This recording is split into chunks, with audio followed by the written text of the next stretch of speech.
तरफ बात अब संभल की कर लेते हैं, क्योंकि संभल में विरासत की रक्षा, संभल में इसको लेकर सुरक्षा अब टाइट की जा रही है। दरअसल चौकी बनाई जा रही है। 24 नवंबर को जिस स्थान पर हिंसा होती है उस स्थान पर अब पुलिस चौकी बनाई जा रही है, जिसकी आज नींव रखी जानी है, यानी भूमि पूजन होना है।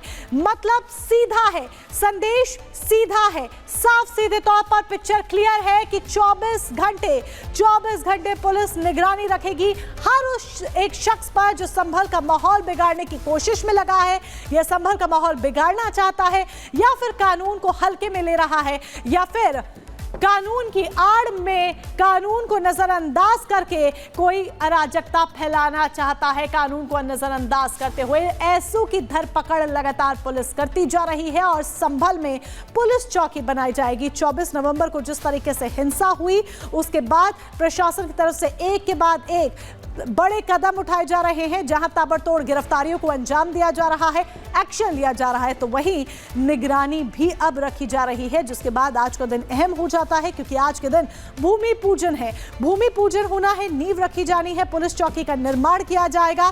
सीधे मकसद साफ। तो देखिए, हम आपको बता दें, उत्तर प्रदेश के संभल में 24 नवंबर को जिस घटना को अंजाम दिया गया उसने हर किसी के होश जो है वो फाख्ता कर दिए थे। हिंसा वहां पर भड़की थी और ऐसे में हर कोई हैरान हो गया था कि आखिर ये हो क्या रहा है।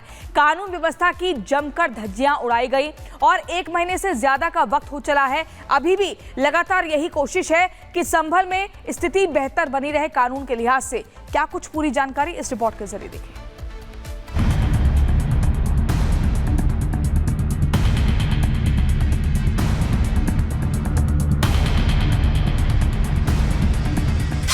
मस्जिद के आगे चौकी, क्या करने वाले हैं योगी?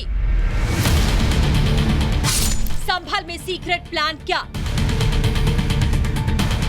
उत्तर प्रदेश का संभल पिछले कई दिनों से चर्चा का केंद्र बना है और अब योगी सरकार ने ऐसा फैसला लिया जिससे उपद्रवियों की खैर नहीं होगी। जी हां, योगी ने संभल में भारी फोर्स उतार दी है, क्योंकि जामा मस्जिद सर्वे के दौरान हिंसा हुई थी, 4 लोगों की जानें गई थी, जिसके बाद अब जामा मस्जिद के ठीक सामने पुलिस चौकी बन रही है। पुलिस ने चौकी बनाने के लिए चूना डालकर निशान भी बना दिए, यानी काम शुरू हो चुका है। चूने से जो बाउंड्री यहाँ पर बनाई गई थी उस बाउंड्री को लेकर जो बाउंड्री है वो यहाँ पर बना दी गई है। इस चौकी का नाम सत्यव्रत चौकी जो है वो रखा जाएगा।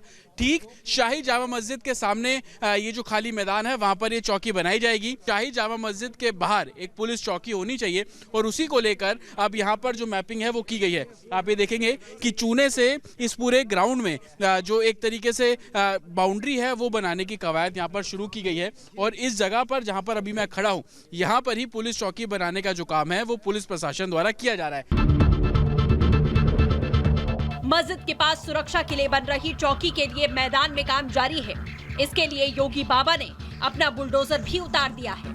शाही जामा मस्जिद के सामने मैदान में पुलिस चौकी बनाने का काम अब तेजी से किया जा रहा है। आप देख रहे हैं कि छोटी जेसीबी अब यहाँ पर बुलाई गई है और इसके जरिए खुदाई जो है वो मैदान में की जा रही है। अमूमन इससे पहले मैनुअली खुदाई की जा रही थी जिसमें काफी समय लग सकता था, लेकिन अब प्रशासन द्वारा ये छोटी जेसीबी बुलाई गई है और इसके जरिए इस पूरे इलाके की जो खुदाई है वो की जाएगी।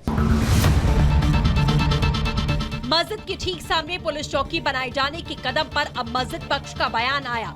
संभल की मस्जिद कमेटी के लोगों का दावा है कि जहां पुलिस की ओर से चौकी बनाने की बात की जा रही है वो आधी जमीन वक्फ बोर्ड की है, बाकी की जमीन निजी संपत्ति है।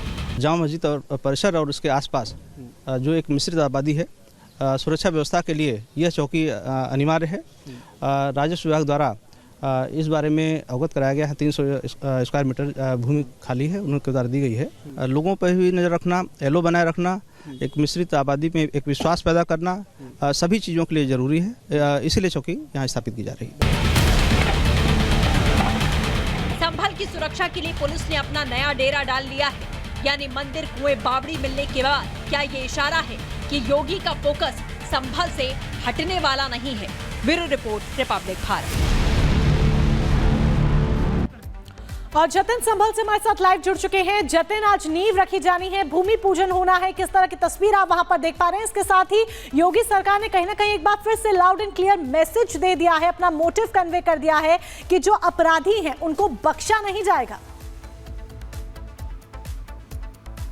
आज बिल्कुल देखिए, कल जो एक तरीके से चौकी बनाने के लिए खुदाई का काम है वो पूरा कर लिया गया। आज उस जगह पर नींव रखी जाएगी। संभवतः 10 बजे के आसपास तमाम जो आला अधिकारी है वो शाही जामा मस्जिद पहुंचेंगे और उसके बाद नींव रखने का जो काम है वो किया जाएगा।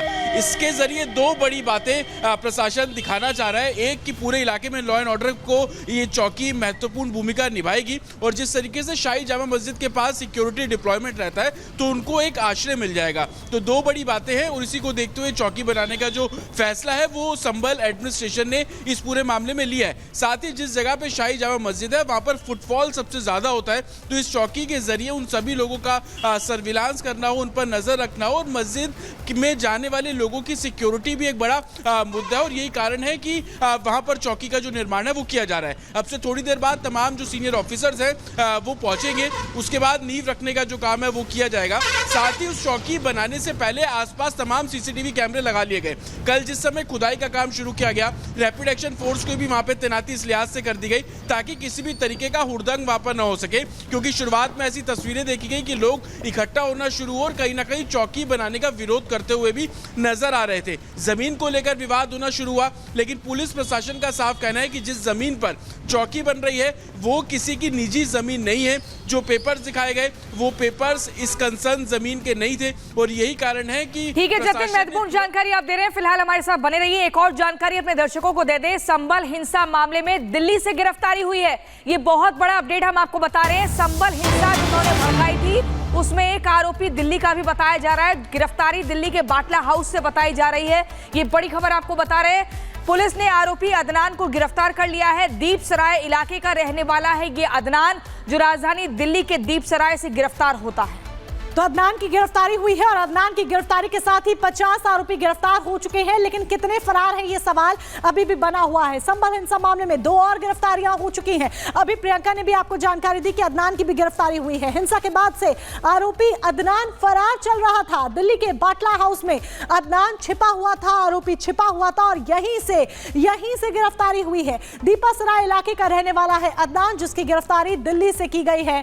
अब तक 50 आरोपियों को गिरफ्तार किया जा चुका है, अरेस्ट किया जा चुका है, लेकिन सवाल यह कि कितने फरार चल रहे हैं। 24 नवंबर को सर्वे के दौरान संभल हिंसा हुई थी और जिस तरीके से हिंसा हुई थी अराजकता की पूरी तस्वीर हमने देखी थी। हिंसा में 4 लोगों की मौत भी हो गई थी, तो कई लोग जख्मी भी हो गए थे, घायल भी हो गए थे और ऐसे में ताबड़तोड़ एक्शन, यही एक बड़ी वजह है कि पुलिस की तरफ से लगातार जारी है और एक के बाद एक गिरफ्तारियां की जा रही हैं।